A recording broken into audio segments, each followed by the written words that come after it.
BSF ও বিজিবির উচ্চ পর্যায়ের বৈঠক দিয়ে পুশব্যাক ও পুশিন সমস্যার স্থায়ী সমাধান সম্ভব নয়। এর জন্য প্রয়োজন রাজনৈতিক সদিচ্ছা। সোমবার এক বিবৃতিতে এই দাবি করেছে ভারতের মানবাধিকার সংগঠন এপিডিআর।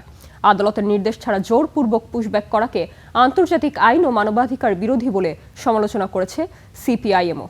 সংগঠনের সহসভাপতি রঞ্জিত সুর পশ্চিমবঙ্গের মুখ্যমন্ত্রী শুভেন্দু অধিকারীর এক বক্তব্যকে উদ্ধৃত করে প্রশ্ন তোলেন, ইতোমধ্যেই পুশব্যাক করা ৪,৮০০ জন এবং হোল্ডিং সেন্টারে আটক থাকা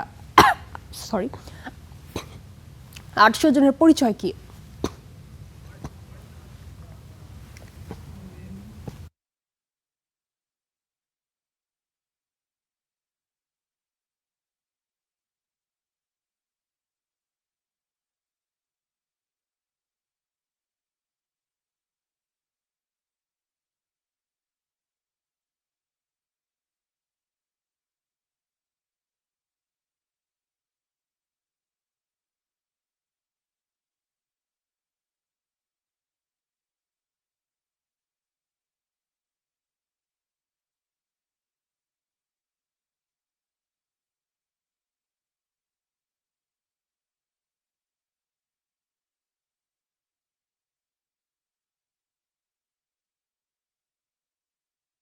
সবচেয়ে অমানবিক আন্তর্জাতিক আইনের বিরুদ্ধে, আমাদের দেশের আইনের বিরুদ্ধে বিজেপি সরকার ধর্মাশ্রিত রাজনীতি করা, প্রতিবেশী দেশগুলোর সঙ্গে সংকট তৈরি করা।